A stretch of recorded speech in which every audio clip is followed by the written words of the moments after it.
mes belles lumières, j'espère que vous allez bien. On se retrouve aujourd'hui pour la découverte de ce magnifique oracle qui est l'oracle magique des sabbats. C'est un oracle qui a été créé par Marc Neu avec Gaël Mas.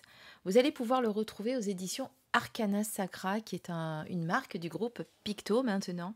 Et vous allez voir que cet oracle est vraiment pile poil dans les énergies du moment, puisque nous sommes en plein dans le sabbat de Samhain qui approche à grands pas. Alors certains disent Samhain, moi je dis Samhain, parce que c'est un peu comme ça que ça se prononce généralement. C'est vrai que ça peut faire un peu bizarre, mais en tout cas c'est comme ça. Voilà. Alors, c'est un très gros coffret comme vous pouvez le voir. J'espère qu'on va le voir entièrement à la caméra, qui est comme ceci, juste magnifique, avec cette roue païenne.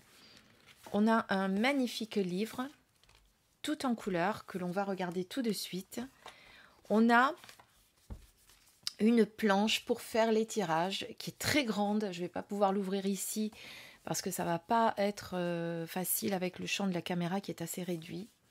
On a des cartes qui sont ici. Alors, j'ai oublié de mettre le petit ruban, parce que normalement, vous voyez, on met le petit ruban comme ceci pour sortir les cartes. C'est plus simple. Des petites cartes qui tiennent dans la main. Très pratique en même temps pour faire le tirage sur la planche. Il vaut mieux qu'elle ne soit pas très très grande. Dès que vous avez des grands tableaux à faire, il vaut mieux avoir en main des petites cartes. On va les voir également après. Alors, je vous avoue que je ne l'ai pas feuilleté, le livre, comme je fais d'habitude. Je ne l'ai pas regardé. On va vraiment le regarder ensemble, le décrypter ensemble et peut-être...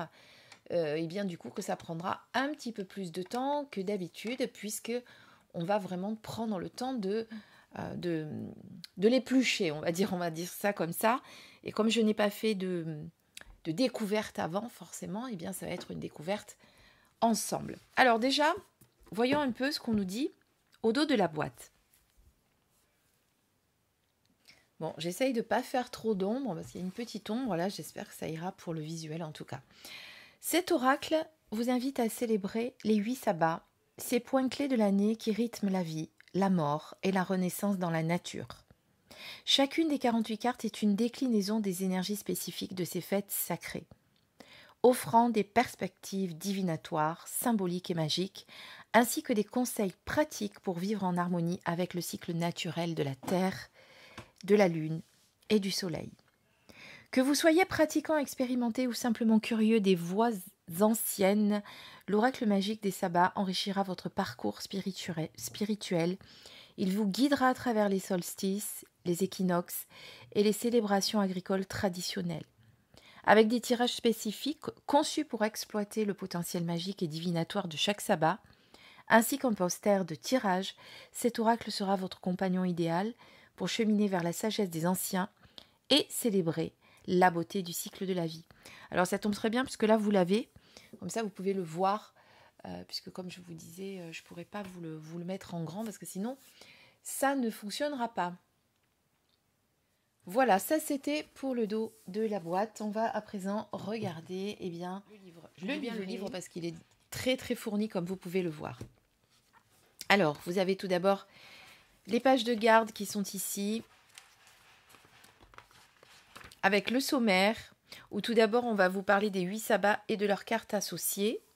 Donc évidemment, vous avez chaque sabbat ici avec l'origine historique et culturelle, l'aspect mythologique, la pratique magique, le résumé, les cartes associées à chaque sabbat.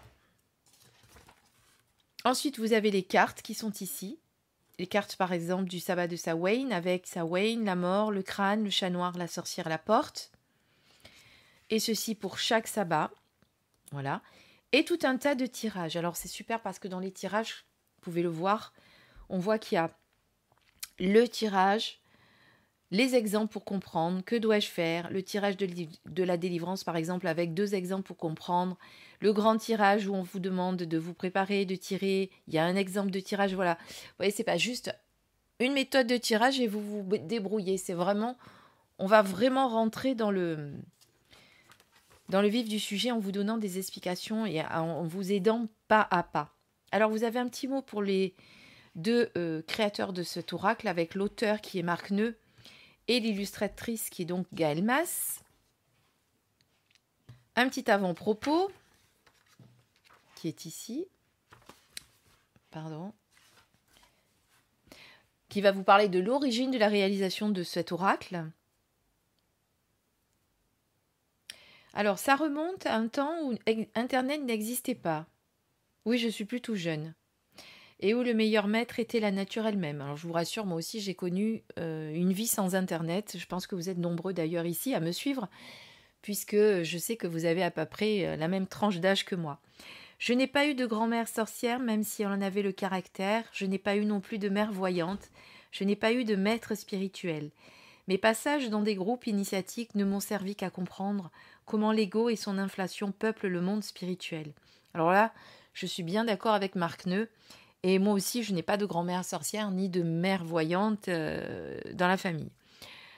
Ou en tout cas, personne qui s'était connecté à ses intuitions, puisque pour moi, on est tous médiums, c'est juste que on ne nous apprend pas à le faire. Et souvent, ça se développe, parfois un peu comme moi, avec des situations dans l'enfance, mais après, la vie fait qu'on ferme tout, et puis des fois, ça revient suite à un gros choc émotionnel, un décès, une maladie, voilà, ça revient un petit peu comme ça. Alors, mais j'ai eu la chance de grandir à la campagne, de passer mes journées dehors, sans écran ni réseaux sociaux. Mon signal pour savoir que je devais rentrer à la maison n'était pas le niveau de batterie d'un téléphone, mais mon prénom que criait ma mère au loin par la fenêtre, et elle avait de la voix. C'est beau cette petite histoire, j'aime bien. La campagne convenait à merveille à mon tempérament solitaire et peut-être un peu asocial. Je m'isolais ainsi dans un arbre derrière des meules de foin ou caché loin dans la forêt. Le soir, je m'éclipsais souvent pour retrouver les arbres et les découvrir autrement. Les nuits de pleine lune, on y voit mieux, je me donnais rendez-vous avec moi-même dans une clairière pour essayer de voir danser les fées. L'époque s'y prêtait encore. C'est là, seul au milieu de la nature, que je cherchais à comprendre le monde étrange dans lequel les dieux m'avaient propulsé et pourquoi je n'ai pas encore la réponse. La croissance des plantes, leur évolution d'une saison à l'autre devenait peu à peu ma référence pour comprendre les changements liés au temps qui passe. Les différences d'un même lieu le jour et la nuit sautent aux yeux de celui qui observe la nature. Deux mondes se télescopent en un même espace selon la période d'observation. C'est magique. C'est cette même magie que j'ai cherché à vous transmettre dans cet oracle. La vision d'un monde d'un gamin solitaire et très naïf dont le meilleur ami était un arbre. Le siège d'une simple pierre moussue et les plantes à ses pieds, les ingrédients de potions magiques. J'ai grandi, puis vieilli, mais ma vision du monde n'a pas changé. J'ai tenu à vous le lire parce que j'ai trouvé qu'il était très beau, cet avant-propos. On fait connaissance vraiment à l'auteur dans sa partie très intime, je trouve. Alors là, dans la présentation, on va vous parler des 8 sabbats, ici. Et vous avez un petit cycle que vous voyez, avec en haut le jour, en bas la nuit, où on vous explique la croissance de la lumière pour aller vers l'été, la décroissance de la lumière jusqu'à Mabon, et puis le déclin de la lumière vers la nuit, dans Assawain, Yule, Imbolc, pour remonter ensuite vers Ostara. Voilà, j'aime beaucoup cet oracle. Je ne l'ai pas encore bien regardé pour le reste, mais vraiment déjà dans sa présentation, je le trouve très très bien fait. Alors on va commencer par Samhain, qui est fêté dans le 31 octobre. Bon, ça, je vous apprends rien. Vous savez que ça approche bientôt. Alors on parle souvent d'Halloween, mais c'est quelque chose qui a été fait après, avec l'histoire de Aux Lanternes aux États-Unis, quand les Irlandais ont immigré là-bas. D'ailleurs, pour la petite histoire, j'ai créé un e-book que je vous partagerai bientôt sur les réseaux sociaux. Je vous inviterai, vous verrez, si ça vous intéresse, rejoignez-moi sur Facebook et sur Instagram, et vous verrez que je vais bientôt partager le lien pour que vous puissiez aller vous inscrire pour recevoir cet e-book entièrement gratuit, je le précise. Il y a plein de choses dedans, vous verrez. Petite surprise, je ne vous dis pas. Alors, ici, les origines historiques et culturelles, l'aspect mythologique, les pratiques magiques. Un petit résumé. Les cartes associées, du coup, que l'on va retrouver. Donc, vous avez la mort, le crâne, le chat noir, la sorcière et la porte. Et puis, on va faire ça pour tous les sabbats. Vous l'aurez compris, il y en a 8. Donc, je vais passer, je ne vais pas tous les faire parce que j'aimerais aussi que vous découvriez cet oracle par son côté magique, évidemment. Les cartes du sabbat de Samhain. Donc, on commence par Samhain, qui est ici. C'est la carte numéro 1. Je vous la montre, elle est là. On va la prendre avec nous. Et donc, vous avez la signification générale, les personnages associés à cette carte, le caractère, la mission du moment, les correspondances et les actions magiques, la signification divinatoire et événementielle, la signification occulte du symbole et le conseil pratique pour la vie quotidienne.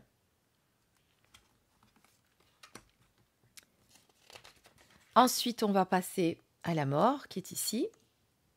Et vous avez ceci pour chaque carte. Alors, on ne va pas le faire, on ne va pas le détailler, évidemment, dans son intégralité, parce que sinon, comme je vous disais, on risque d'y passer un petit moment. Donc là, vous avez effectivement toutes les cartes, évidemment, qu'on va découvrir, parce que je vais vous les montrer ensuite. Le corbeau. Ah, mon ami, le corbeau, j'adore. Le corbeau, la corneille sont vraiment des animaux que j'affectionne particulièrement. Si vous me connaissez, vous le savez. D'ailleurs, je vous avais parlé de ma rencontre avec une corneille qui était venue mourir dans mes mains il y a déjà quelque temps de cela. C'était en 2021, si je ne me trompe pas. Et bien, à présent, on va aller voir les tirages qui sont proposés. Alors, cet oracle n'est pas seulement un moyen de divination, mais une invitation à un voyage à travers le cycle de la nature et les mystères de notre existence. À l'image de Samhain, Nouvel An des sorcières, ou Beltane, célébration de la fertilité et de l'amour, chaque sabbat porte en lui une facette unique de la roue de l'année. Le tapis de tirage représentant la roue des sabbats est votre terrain de jeu et de découverte. Lorsque vous superposez les cartes tirées sur les emplacements correspondant au sabbat sur le tapis, vous créez des combinaisons pertinentes, révélant des messages importants et des perspectives nouvelles. Cette méthode permet une interaction dynamique entre les cartes et les énergies saisonnières, offrant une lecture riche et multidimensionnelle. Alors, l'oracle magique des sabbats, les possibilités de tirage sont infinies. Je vous ai dit alors, non, c'est avec.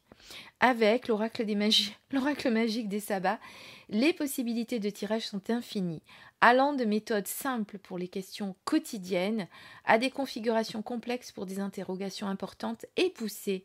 Chaque tirage ouvre la porte à des heures d'interprétation détaillée, offrant des perspectives éclairantes et des conseils pratiques. Alors déjà, le tirage en croix sur la roue des sabbats. Donc vous voyez que vous allez vous servir de votre petit tapis ou enfin un poster, parce que c'est une matière, évidemment, c'est pas un tapis en matière tapis, on va dire. C'est vraiment du papier, mais très épais, il est très solide. Moi, je peux vous le dire, je l'ai ouvert. Donc là, vous allez voir, par exemple, l'évolution d'un projet ou de l'objet de la question. Donc, toutes les petites explications ici qui sont faites. D'accord ? Comment va évoluer ma relation amoureuse, par exemple, avec le tirage en croix. Donc là, on va vous expliquer comment faire ce tirage. Vous l'aurez compris. D'accord ? Que dois-je faire ? Quelles sont mes actions possibles concernant l'évolution de ma carrière au cours de l'année à venir ? Donc ça concerne toujours le tirage en croix, si je comprends bien. Oui.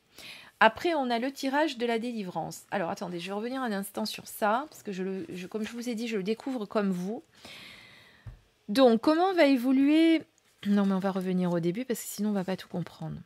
Alors, le tirage en croix avec la roue des sabbats peut être interprété de plusieurs manières selon la question posée. Dans ce tirage, seules les cartes des sabbats avec une variation marquée de la lumière sont utilisées. Alors, quel que soit le projet, lorsque la question demande une évaluation, c'est-à-dire des prévisions, la roue est prise dans son sens chronologique. En passant de l'été vers l'automne, durant le sabbat de Mabon, la lumière change, elle commence à diminuer. Le jour exact du changement de saison, le jour et la nuit auront la même durée, puis les jours raccourciront et laisseront à la nuit plus de place. Il s'agit de l'équinoxe d'automne. Il y a l'équinoxe de printemps, en passant, en été, c'est le contraire. Alors, la première carte posée sur Ostara, donc j'ai pas le tapis pour vérifier. Attendez, je prends la boîte parce que je vais pas le... comment je fais pour reconnaître Ostara ici? Donc voilà, c'est, on le voit, vous voyez sur le tapis, c'est noté, c'est ici Ostara. Bon, là, vous n'allez pas le voir parce que c'est tellement petit, mais on va le poser sur Ostara. Représente la situation actuelle et le commencement de quelque chose. En plus, ensuite, on va poser la carte 2 sur l'Ita. Bon, là, ils ne vous les ont pas montrés dessous, mais vous savez qu'ici, c'est Ostara. Bon, on a peut-être le symbole qui va nous le faire comprendre. Oui, c'est ça. Ici, c'est Ostara. Ensuite, ici, en 2, vous allez poser sur l'Ita, qui est la culmination de la situation, c'est-à-dire ce qui est possible d'espérer de mieux dans ce projet. Pour ce projet. En 3, sur Mabon, on va poser une carte qui va représenter les forces adverses au projet ou ce qui peut causer son déclin, donc l'obstacle, généralement, ce qu'on peut retrouver dans les cartes, dans les tirages en croix. Et en 4, ici, donc il sera posé sur Yule, c'est la finalité de quelque chose, de la chose questionnée, l'évolution finale, d'accord? Et donc, 2 exemples pour comprendre. Quelle sera l'évolution de ma carrière au cours de l'année? Donc, si par exemple sur Ostara, vous avez posé le chat noir, vous êtes en train de découvrir votre propre pouvoir, vous suivez votre propre chemin. En 2, culmination de la situation, donc l'évolution, son point culminant. Ici, sur l'Ita, on a la victoire. La meilleure issue possible pour votre carrière serait d'atteindre un point de passion, de chaleur et de lumière. Cela pourrait signifier une promotion, un nouveau projet passionnant, une reconnaissance de votre travail. Sur Mabon, vous allez poser une carte qui va représenter, on l'avait dit, les forces adverses. Donc là, ce sera la balance, par exemple, dans ce tirage, dans cet exemple de tirage, bien sûr.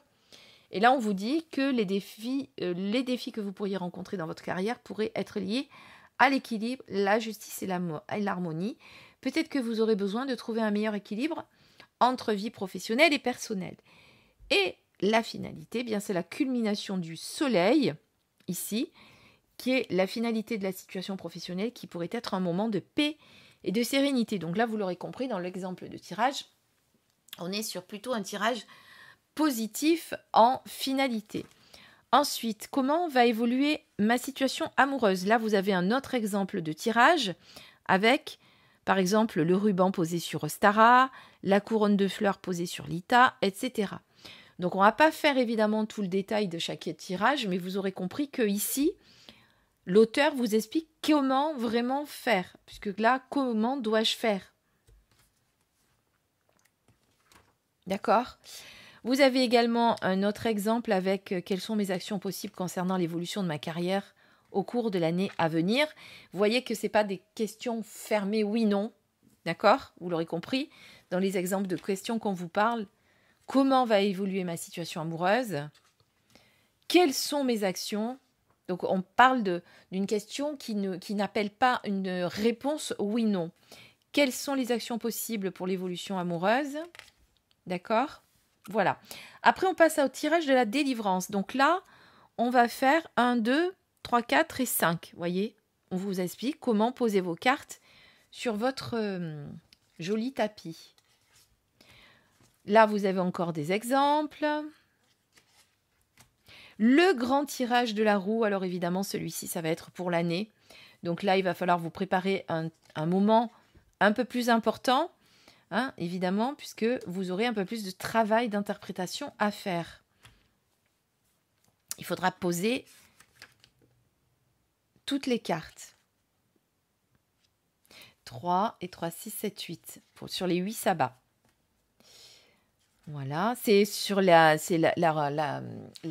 évidemment, qui correspond aux 8 sabbats. Vous l'aurez compris, ce n'est pas les 12 mois. Là, on pose 8 cartes sur les 8 sabbats. Le dialogue avec les esprits. Donc là, on va faire une communication avec le monde spirituel grâce à cet oracle. Encore ici, évidemment, les exemples. Ensuite, on a le tirage à double lecture, qui va être complet puisqu'il va faire appel à toutes les cartes. Alors, il n'est pas prévu pour répondre à une question précise, mais permet une analyse poussée de l'année à venir encore une fois. Voilà. Donc, vous voyez que vous avez beaucoup d'exemples de tirages et de quoi faire vraiment avec cet oracle. Et on vous explique beaucoup de choses pour que vous arriviez à le faire sans vous y perdre. Et ça, c'est super important. Voilà, eh bien, ce qu'on va faire maintenant, je vous propose qu'on regarde les cartes. Alors, on va regarder déjà la qualité des cartes et le dos des cartes. Alors, au dos des cartes, vous avez cette petite roue avec les 8 sabbats. Très bonne qualité de cartes, ça, il n'y a rien à dire, hein, on est d'accord. Vous avez 48 cartes, je ne sais pas si je vous l'ai dit tout à l'heure d'ailleurs, peut-être ou pas. Pas de tranches sur les côtés. Une bonne prise en main. On les mélangera après, évidemment. On fera juste un tirage de cartes comme ça pour voir comment ont été faites les interprétations. Parce que si on s'amuse à faire un tirage, on en a pour un petit moment. Ce n'est pas le but de la vidéo, d'ailleurs. Allez, je vous agrandis. Hop, je vous fais un petit zoom et on va découvrir les cartes que je vais peut-être vous proposer de découvrir en musique, si vous le voulez bien. Allez, vous êtes prêts? C'est parti.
Alors, je ne sais pas si vous avez remarqué pendant la vidéo, de temps en temps, je vous ai montré parce que vous avez des petits symboles sur les cartes qui vont vous permettre de reconnaître à quelle catégorie de sabbat les cartes appartiennent. Donc ici, on est sur celui de Mabon.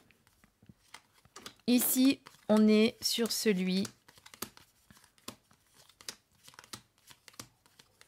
de Lita, pardon. Là, vous avez le symbole qui représente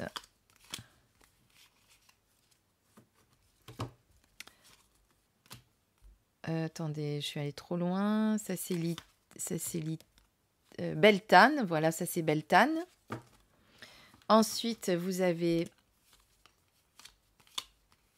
Ostara, je crois. Voilà, Ostara. J'ai reconnu le signe puisqu'on en a parlé tout à l'heure. Ici, vous avez Imbolc, Yule et Sawain.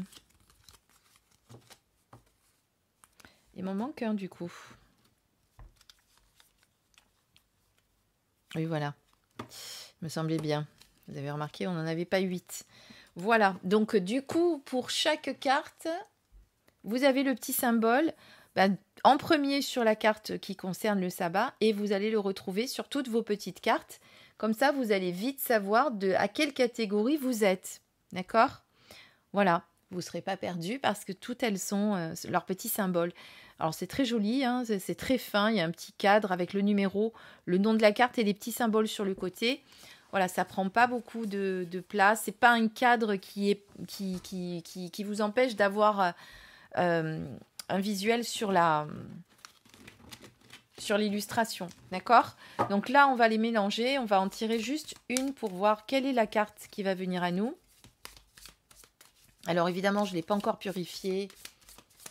Je ne fais pas un truc de fou pour le purifier, je vous avoue. Moi, je le mets... soit je le passe comme ça dans une fumée de sauge ou d'encens en mettant l'intention que je le purifie. Soit je mets mon pendule dessus. Je vais vous montrer. Vous mettez votre pendule. J'ai toujours un petit pendule à côté. Voilà. Vous attendez et vous lui demandez de purifier. Merci de purifier cet oracle. Donc là, il le purifie. Quand il le purifie, pour moi, il tourne dans le sens inverse des aiguilles d'une montre. Voilà. Alors, j'ai des oscillements de bras, ce qui est normal. Je le répète parce que je l'avais dit une fois. Parce qu'on est fait de vibrations et rester immobile totalement, c'est impossible. Voilà. Ne faites pas de commentaires sur le pendule parce que la dernière fois, j'en ai eu. Vous voyez d'ailleurs que quand il bouge pas d'ailleurs. Allez, vas-y, purifie-moi les cartes. Hop, et il repart. Je demande la purification de ces cartes et de s'arrêter lorsque tu as terminé. Arrête-toi lorsque tu as terminé. Voilà, donc il va le faire pendant un moment. Je me tiens le bras pour éviter les vibrations, mais moi, je ne pose pas le coude. C'est pour ça que j'ai plus le bras qui peut bouger, d'accord ? Voilà. Et donc après, vous pouvez lui demander, est-ce que ces cartes sont bien purifiées ? Voilà, moi, il me donne le oui comme ça, dans le sens des aiguilles du montre, parce que je l'ai programmé comme ça. Y a-t-il autre chose à faire pour ces cartes ?